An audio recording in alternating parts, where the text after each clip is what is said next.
hoak untuk postingan di WhatsApp. Tapi untuk buku turun, bukan turun, tak naik-naik. Literasi kita itu di dunia nomor 60, yang diteliti 61. Jadi baguslah 60, ada satu lagi di atas kita.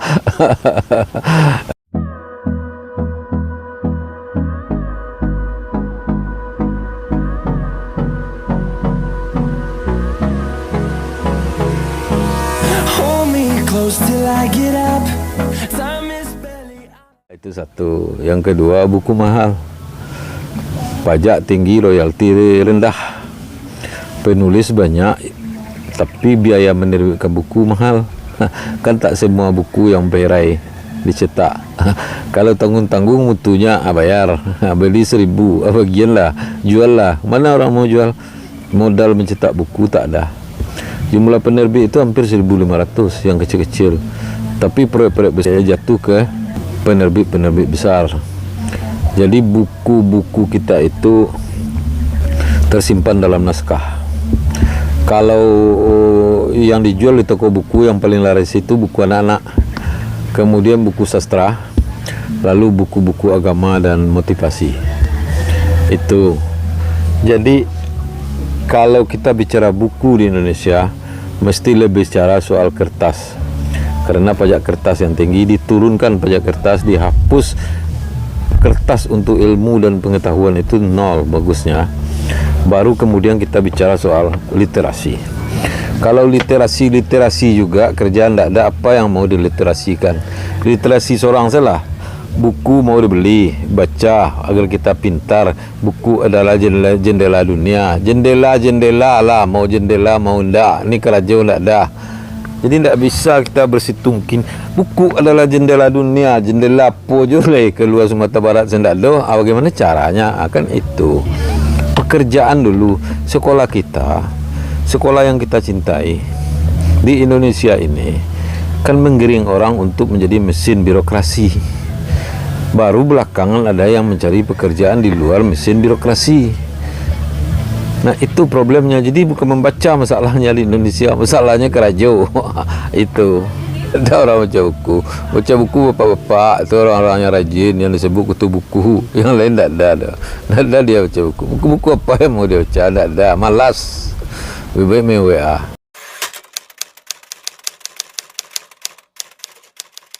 Ya, orang berselfie dengan buku jadi properti, baguslah daripada dia berfoto tapi tebing akhirnya jatuh kan jadi berita. Baguslah meniru-niru Anies karena memang baca buku Demokrasi Telah Mati itu ya. Ya, kemudian muncullah kita berlagak-lagak semua, termasuk saya berlagak memegang buku tebal tapi tak dibaca, untuk foto saja. Nah, inilah literasi kita.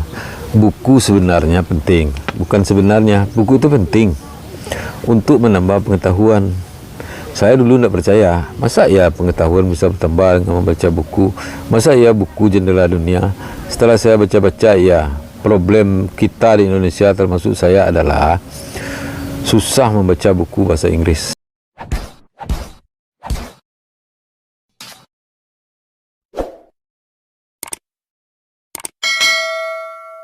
Walaupun selfie dengan buku tebal itu jadi juga lah tadi itu, tapi itu bagus karena dia punya buku tebal, ya kan? Ada pustaka kecil di rumahnya, ada buku di rumahnya yang kalau dia sentuh dia baca walaupun tak tamat-tamat yang tebal itu. Nah, buku itu kan sebenarnya indikasi kita ini kelas menengah atas lah ya. Pakai buku apalagi tebal, apalagi ada pustaka di atas rumah, walaupun pendapatan tidak naik-naik itu soal lain. Tapi jika ada referensi, jika ada buku, jika ada bacaan di rumah atau di mana saja, di atas mobil, bagus. Di kafe juga ada bacaan. Orang ke kafe kan cari wifi untuk kemudian membuka situs-situs yang ada di internetnya, termasuk yang dikirim oleh kawan-kawannya melalui WA. Maka bersitungkinlah dia di situ, menghadap ke HP dengan jarak pandang yang dekat, maka rusaklah matanya. Pengakuan intelektual terhadap buku sudah tidak dilakukan lagi. Bahwa buku itu penting, itu sudah menjadi tertanam di brand orang. Masalahnya kemudian dia punya buku atau tidak. Itu. Lalu buku itu adalah bagian dari proses pembelajaran umat manusia, karena tidak ada belajar atau mayoritas pembelajaran itu pakai buku yang dikarang oleh orang lain. Ilmu kita ini kan tidak ada. Ilmu kita ini adalah padupadan dari seluruh ilmu yang ada, termasuk cara saya berkata-kata ini adalah ilmu orang lain yang kemudian melebur menjadi kebiasaan. Kata per kata ini kan buku pada awalnya, atau ucapan pada awalnya kemudian ditulis. Jadi buku sastra, buku agama, buku ilmu pengetahuan dan teknologi segala macam itu penting.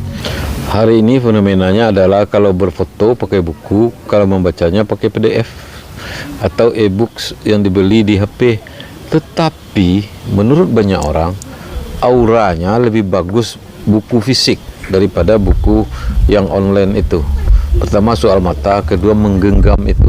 Jadi kalau kita menggenggam buku bisa ditandai dan segala macam itu menjadi enak membacanya. Nah, cara membaca buku yang benar itu menurut para guru adalah baca dulu yang sesuai keinginan kita. Jangan melompat ke buku yang lain dulu.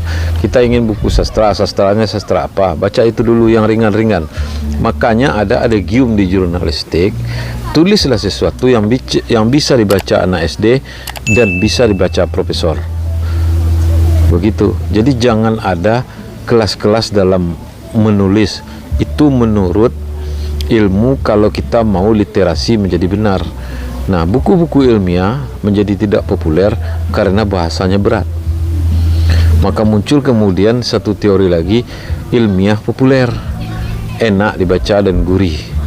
Nah, tulisan-tulisan seperti itu misalnya tulisan Taufik Abdullah, ilmiah tapi gurih. Nah, seperti itulah sekarang yang sedang berkembang di Indonesia. Dan banyak komentar-komentar di surat kabar ditulis panjang, itu menarik dibaca. Tetapi menariknya tergantung mood kita. Kapan oleh kita menarik, kapan tidak. Saya misalnya kadang-kadang tak menarik baca koran. Baca tajuk, baca opini, tidak menarik.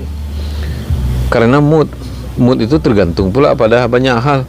Antara lain pada isi dompet, antara lain pada janji yang tidak jadi ditepati dengan kawan dan sebagainya, macam-macam lah.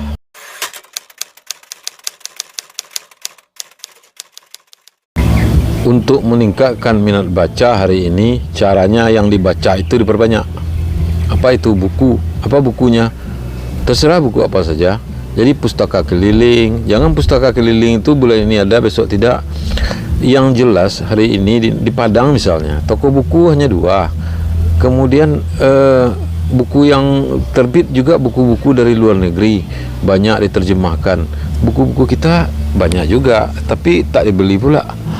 Nah, masalahnya adalah bagaimana memurahkan buku untuk masyarakat dan membaginya kepada masyarakat. Nah, itu sehingga minat baca yang kurang itu bisa naik. Kalau orang tak suka pisang goreng, kalau diantarkan ke rumahnya pisang goreng, agak satu dimakannya.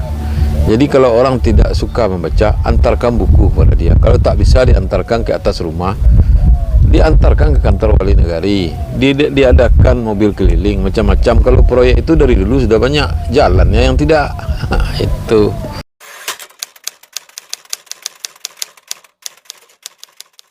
Hari ini visualisasi menggantikan posisi buku. Misalnya dongeng untuk anak-anak, pakai gambar, pakai video.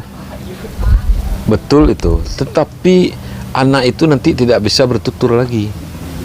Jadi mendongeng kepada anak itu penting. Bagaimana cara mendongeng kepada anak? Beli buku dongeng, dilengkapi dengan video tadi, karena visual itu akan hilang. Kalau buku dia tertulis. Mendongeng kepada anak melalui visual, daya imajinasi anak sebingkai visual itu saja.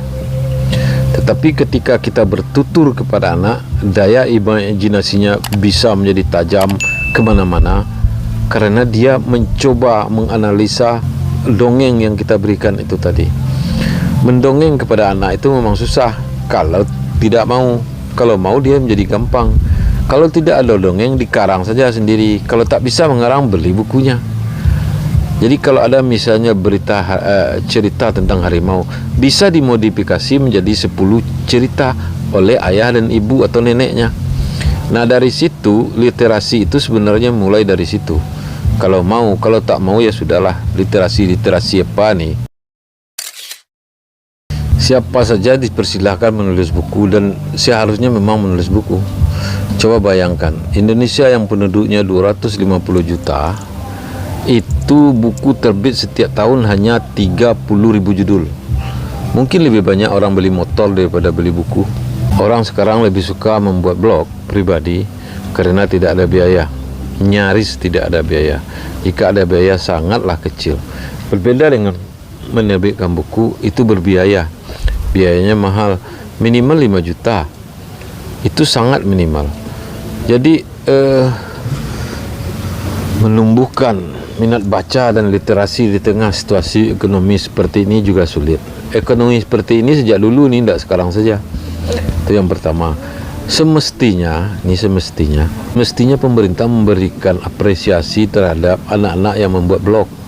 Kementerian Pendidikan dan Kebudayaan misalnya, atau kementerian-kementerian terkait, sehingga itu memberikan penghargaan kepada mereka yang menulis. Anak-anak muda sekarang banyak yang bisa menulis, tetapi karena itu tadi, di mana dia mau terbitkan? Walaupun sekarang sudah banyak juga anak muda yang menerbitkan buku atau novel.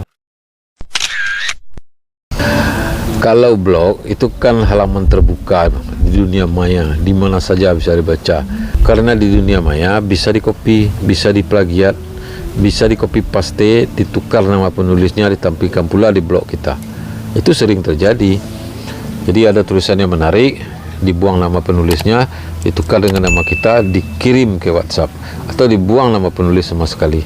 Jadi itu kan tidak menghargai karya intelektual. Nah, mestinya memang buku. Karena itu pemerintah, Mas Menteri harus memberikan anggaran atau peluang kepada anak-anak muda untuk menulis dan mencetaknya menjadi buku. Seperti itu.